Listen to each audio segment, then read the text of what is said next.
Hi everyone, today I'm going to demonstrate about the food test. So I'm going to demonstrate to you and I'm going to have a video. We are going to see how we are going to test for certain food, okay, in order to know the presence of them. So what are the food that we are going to test? The first one is starch, second is glucose, the third one is protein, and the fourth one is fat. So what are the tests for starch? We call it as the iodine test. So what is iodine test? Which means we are going to test for the presence of starch by using iodine solution. For glucose, we are having Benedict test, which means we are going to use Benedict solution to see the presence of glucose. The third one, protein, we are going to have Millen's test, which means we are going to test for the presence of protein by using Millen's solution. And the last one, fat, we are going to have two tests. The first one is called alcohol emulsion test, and the second one we are going to use filter paper. So for each of these food tests, I'm going to demonstrate later. Alright, now the first one is the starch test. So we are going to have iodine test for starch. So what you need, the first one is one test tube, starch solution, and also this is iodine reagent or iodine solution. So what we are going to do is take a test tube and then put about 2 ml of starch solution inside the test tube.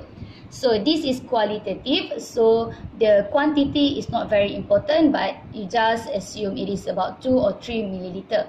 And then we put in a few drops of iodine solution inside the test tube, and we are going to shake a little bit and we are going to see the observation later.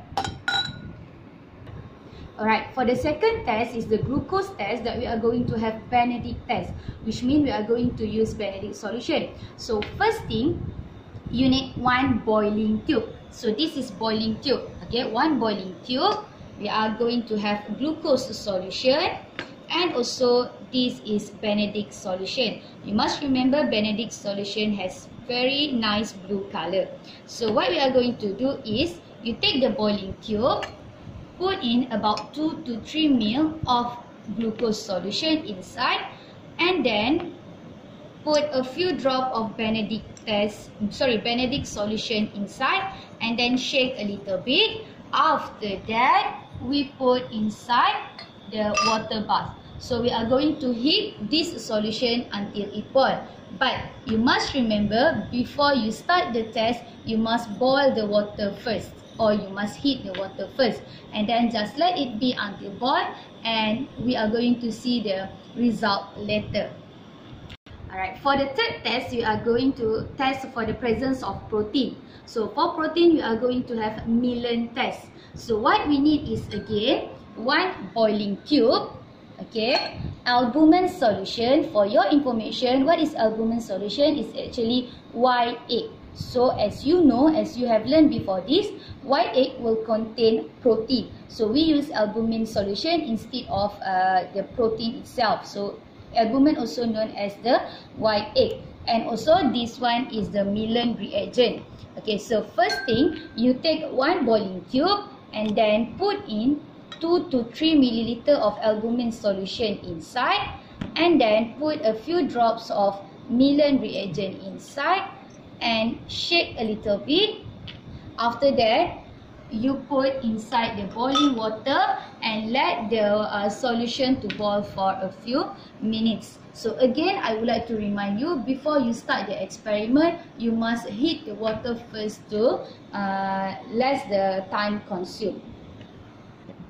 Okay, now for the fourth test, we are going to test the presence of fat in the food. So for the presence of fat, we are going to have two tests. The first one is called alcohol emulsion test, and the second one we are going to use about the filter paper. We are going to test the transparency of filter paper.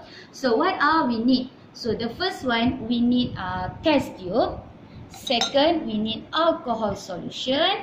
The third one, we are going to have oil. Okay, this is cooking oil, normal cooking oil. And also we are going to have filter paper. Alright, so first what we are going to do, take one test tube and then put in a few drops or about 2 milliliter of alcohol inside. Okay, and then you must close. Alright, the second one, we put in a few drop of cooking oil inside. Okay, after put in cooking oil, you are going to shake it a little bit until you see it's got the globule, we call this one. Okay, after that, we are going to add distilled water. We need to add distilled water inside for about 2 to 3 milliliter also. So after you add in, you need to shake it again, and you will see the observation will be like this. You must know, you must notice about the color and what happened to the solution. Okay, let it be for a while, later you see the result. Okay, now we are going to have the second test. This is by using filter paper. So take one plain filter paper, and then you take 1 drop of cooking oil and place on the top of filter paper, and then you just let the filter paper to dry by itself. Alright, we see the result later. Okay. Alright, now we come to the result part. So we are going to see what happened after the experiment. So we go to the first one. This is the result for the starch. The first and main thing you must know and you must notice about the change in color of the starch. Before this is colorless solution. Now see what happened. Alright, after that we go to the second one. Second, we do the glucose test. So this will be the color. You notice what is the color, you must remember. The third one, this is the protein. Okay, see the color here. This is the main important. Okay, what is the color that formed here? Okay, notice about this one. And the last one, this is the fat test. So see what happened on the color and also what are produced.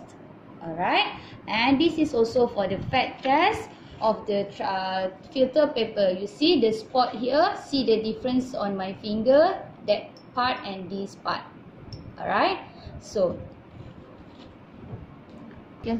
Alright, this is the table of the results. So the experiment result for the food test of iodine, Benedict, Milan test and alcohol for the starch, glucose, protein and fat. So after you observe what happened, you must write down all the result here. So what is the color of the starch solution produced, what is formed during the Benedict test for the glucose, what is formed during the Milan test for the protein, and also what is formed during the alcohol emulsion test for the fat. So I want you to read about the food test and also be prepared for the next class. So see you.